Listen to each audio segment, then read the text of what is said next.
Hello दोस्तों, आप सभी लोगों का स्वागत है वर्मा कोचिंग क्लासेज में। आज हम आप लोगों को सुल्तानपुर ज़िले का बायोलॉजी का पेपर का जो है वो आंसर बताते हुए जा रहे हैं। सभी लोग अपने आंसर को मिला लीजिए। देखिए, कौन सा एंजाइम डीएनए को विशेष स्थान पर काटता है। एक लाइगेज डीएनए के खंड को जोड़ता है, एक्सोन्यूक्लियस डीएनए के बाह्य खंड को जोड़ता है और विशेष स्थान को काटने के लिए डीएनए एंडोन्यूक्लियेज होता है, जिसे डीएनए की कैंची कहा जाता है। ये विकल्प सही है। येलेन के नियम के अनुसार ठंडी जलवायु में रहने वाले स्तनधारियों में सामान्यतः छोटे अंग और शरीर के उपांग होते हैं, यानी जो छोटे अंग होंगे और शरीर के उपांग भी उनके छोटे होंगे। इसके बाद आता है मेंडल ने द्विसंकर संकरण का फिनोटाइप अनुपात क्या था। मेंडल ने जो अपना प्रयोग किया था उसका अनुपात क्या था। उसका अनुपात था 9:3:3:1 का अनुपात था। मेंडल ने ये जो था तीसरा नियम जो था उनका स्वतंत्र व्यूहन के नियम में इसको बताया था। इसके बाद टेस्टोस्टेरोन हार्मोन्स का स्रावण होता है। सर्टोली कोशिकाएं क्या कार्य करती हैं। सर्टोली कोशिकाएं जो है शुक्राणुओं का पोषण, अधिवेशन, जनन कोशिकाएं शुक्राणुओं का निर्माण। तो लीडिंग कोशिकाएं जो होती हैं, ये विकल्प आपका सही है। लीडिंग कोशिकाएं या इंटरस्टेशियल स्वेल अंतराली कोशिकाएं इसको कहा जाता है। तो ये जो होता है टेस्टोस्टेरोन पुरुष विकास हार्मोन्स का स्रावण करते हैं। देखिए, इसके बाद पूछा है ZIFT जाइगोट इंट्राफाइलोपियन ट्रांसफर या MTP medical termination of pregnancy. Zygote मतलब जो होता है टेस्ट ट्यूब बेबी पैदा किया जाता है, तो बाहर टेस्ट ट्यूब के अंदर शुक्राणु अंडाणु का निषेचन करा करके माता के अंदर डाला जाता है। तो इसमें केवल फुल फॉर्म पूछा है, जाइगोट इंट्राफाइलोपियन ट्रांसफर और MTP का मेडिकल टर्मिनेशन ऑफ प्रेगनेंसी, यानी सगर्भता का चिकित्सीय समापन हिंदी में कहते हैं। सप्रभाविता को परिभाषित कीजिए। सप्रभाविता क्या होता है। मेंडल के नियम का अपवाद है। जैसे आप लोगों को पता होगा ब्लड ग्रुप ए, कोई व्यक्ति अगर ब्लड ग्रुप एक ए है और स्त्री जो है ब्लड ग्रुप की बी है, अगर इनकी शादी होती है जो इनका बच्चा पैदा होगा ब्लड ग्रुप ए बी, यानी दोनों के लक्षण आ जाते हैं। इसी को हम सप्रभाविता कहा जाता है। जबकि मेंडल के नियम के अनुसार केवल प्रभावी लक्षण आना चाहिए। अनुन्मूली प्रागण पुष्पों में प्रागण के प्रकाश को अर्पित कर अनुन्मूली प्रागण पुष्पों में ये एक प्रकार का यह कैसा प्रागण है। स्वपरागण है। एक प्रकार का कैसा प्रागण होता है, स्वपरागण होता है। इसमें वर्तिकाग्र और जो होता है ये क्या कहते हैं परागकोश दोनों पास पास में होते हैं। एक प्रकार का स्वपरागण है। मानव में ट्राइसोमिक, देखिए ध्यान दीजिएगा मित्रों, मानव में ट्राइसोमिक त्रिसूत्र और मोनोसोमिक एकल सूत्र स्थितियों में गुणसूत्रों की संख्या बताइए।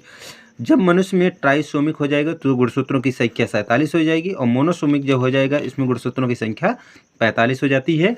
तो आपको कहने का हमारा तात्पर्य, अगर ट्राइसोमी हो जा रहा है तो पुरुष जो होता है नपुंसक हो जाता है, हिजड़ा हो जाता है। अगर स्त्री में एकल सूत्रता हो जाती है यानी एक गुणसूत्र कम हो जाता है तो स्त्री जो होती है वो टर्नर सिंड्रोम से पीड़ित हो जाती है, वो मतलब नपुंसक हो जाती है।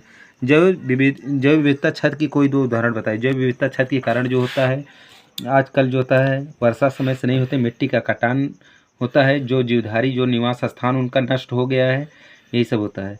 स्वास्थ्य शब्द को परिभाषित किया। अच्छे स्वास्थ्य को बनाए रखे किन्हीं दो महत्वपूर्ण कारक लिखिए। स्वास्थ्य क्या होता है। स्वास्थ्य शब्द का शाब्दिक अर्थ होता है रोगों से मुक्ति।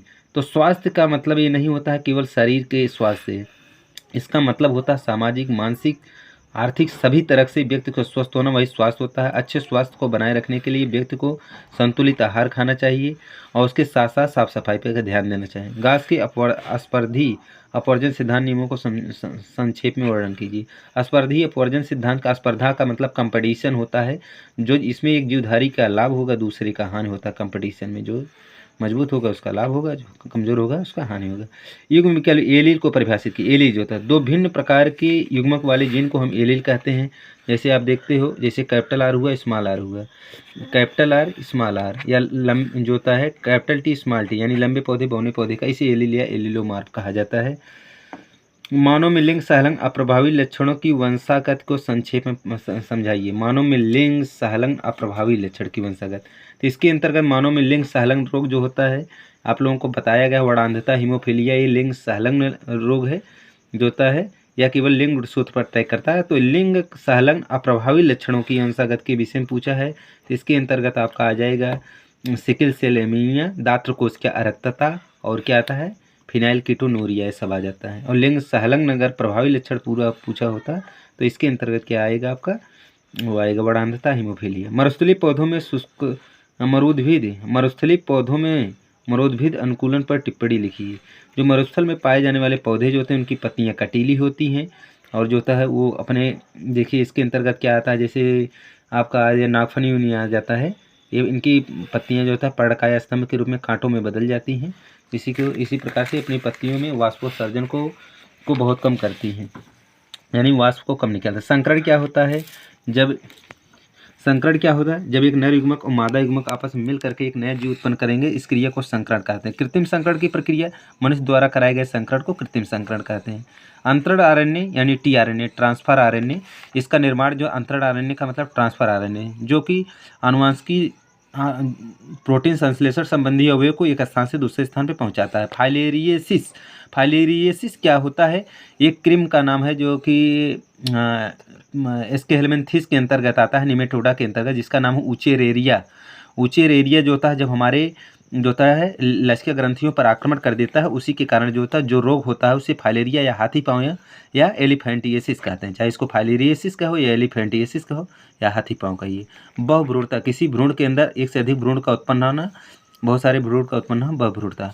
प्रतिरक्षण के सिद्धांत को संक्षेप में वर्णन कीजिए। प्रतिरक्षण के सिद्धांत, इम्यूनिटी। देखिए इम्यूनिटी क्या होती है? शरीर की रोगों से बनाए रखने की क्षमता को, शरीर के रोगों से लड़ने की क्षमता को प्रतिरक्षण कहते हैं। निष्क्रिय प्रतिरक्षण, एक सक्रिय प्रतिरक्षण होता है, दूसरा निष्क्रिय प्रतिरक्षण। निष्क्रिय प्रतिरक्षण में हमारे शरीर की कोशिकाएं निष्क्रिय होती हैं।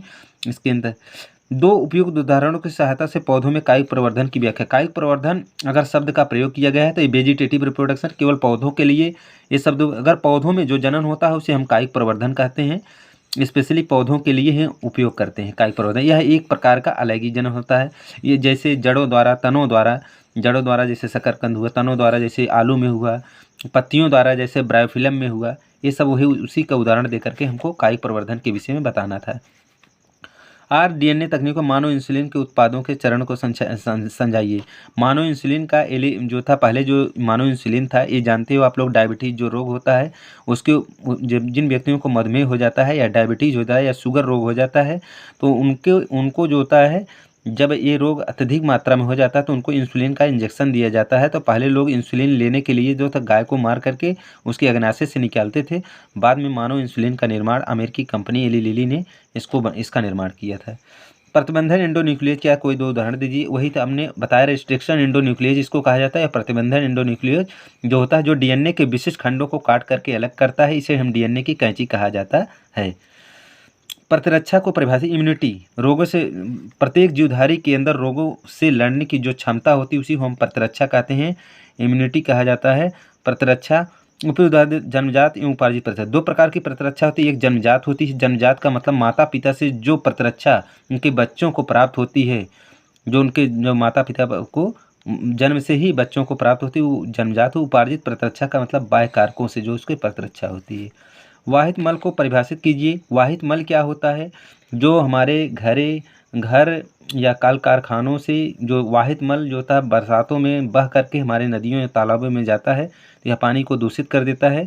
तो उसमें सूक्ष्म जीवों के द्वारा हम कैसे वाहित मल को ठीक करते हैं, उसमें जो होता है वाहित मल के अंदर हम कुछ बैक्टीरिया उत्पन्न करेंगे, उसके माध्यम से जो होता है सूक्ष्म जीव के द्वारा हम उस जल को शुद्ध करके नदियों में पुनः छोड़ देते हैं।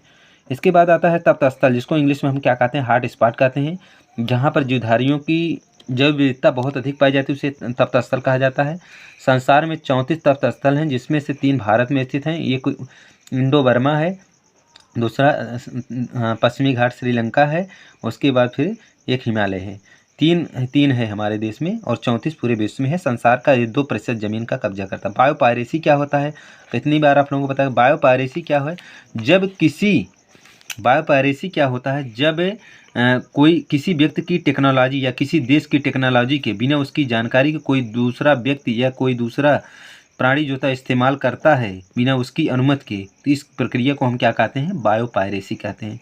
द्विनिषेचन के बार बार बताया गया, द्विनिषेचन की क्रिया आवृतबीजी पौधों में पाया जाता है। इसमें 2 नर युग्मक और एक मादा युग्मक होता है। पहला नर युग्मक मादा युग्मक से मिल करके जाइगोट युग्मनज का निर्माण करता है, दूसरा नर युग्मक मादा केंद्रक से मिलकर त्रिसंलयन करता है।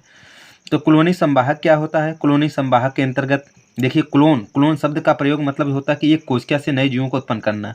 तो एक जो होता है उसका नाम होता है प्लाज्मिड, कॉलोनी संवाहक के रूप में इस्तेमाल किया जाता है। जैसे पुनः जो रेस्ट्रिक्शन जो पुनः संयोजी डीएनए तकनीक में जो होता है हम कॉलोनी संवाहक के रूप में किसका प्रयोग करते हैं? प्लाज्मिड का इस्तेमाल करते हैं, जिसके माध्यम से बियर, विस्की, अन्य विभिन्न प्रकार के खाद्य पदार्थों का निर्माण किया जाता है या जीवों के जेनेटिक कोड को भी बदला जाता है। इसके बाद आता है शुक्र जनन की प्रक्रिया को संक्षेप में टिप्पणी में वर्णन कीजिए। तो आप लोगों को मालूम होगा शुक्र जनन की प्रक्रिया क्या होती है, आप लोगों को मालूम होगा। पुरुष के जननी के एपिथेलियम कोशिकाओं के द्वारा शुक्राणुओं के निर्माण होने की प्रक्रिया को हम क्या कहते हैं, शुक्र जनन कहते हैं। या फिर FSH follicle stimulating hormones, LH की भूमिका है ल्यूटिनाइजिंग हार्मोन्स, ये इसके निर्माण की क्रिया को प्रेरित करता है। परागण को परिभाषित कीजिए। देखिए ये भी सिंपल है। परागकोश से परागकणों का मादा जन्नांग और क्या कर जाना ही परागण कहलाता है। पुष्पी पादों में विभिन्न प्रकार के परागण को संक्षेप में वर्णन कीजिए। तो आप लोगों को स्वपरागण, परपरागण इन सब के विषय में बताया गया है। तो स्वपरागण जब पुष्प के परागकण उसी पुष्प के वर्ती क्या कर जाएं, और जब पुष्प के परागकण दूसरी पुष्प के वर्ती क्या हो जाएं। समष्टि को परिभाषित कीजिए। समष्टि का मतलब जनसंख्या होता है। एक निश्चित भूभाग में निवास करने वाले प्राणियों की संख्या को हम क्या कहते हैं, समष्टि कहते हैं।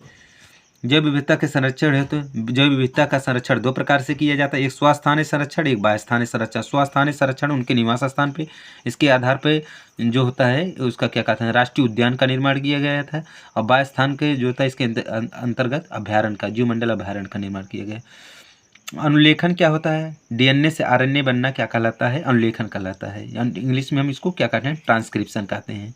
इसके अंतर्गत प्रोकैरियोटिक कोशिकाओं में कैसे इसका निर्माण होता है, इसी के विषय में बताया गया है। मानव अनुवांशिकी में वंशावली विशेषता की भूमिका लिखी है। मानव अनुवांशिकी में जेनेटिक कोड में आप लोगों को पता होगा वेलेस चार्ट जो होता है, मनुष्य में 64 जो होता है जेनेटिक कोड, अनुवांशिकी कोड पाए जाते हैं, जिसमें से 3 जो होता है वो जो होता है वो जो होता है वो उसका कोई कार्य नहीं होता है।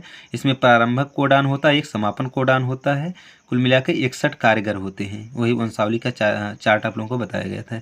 तो मित्रों पेपर बहुत सरल था आप लोगों को। वैसे हम सारे क्वेश्चन का आप लोगों को एक क्राइटेरिया बता दिए हैं। धन्यवाद।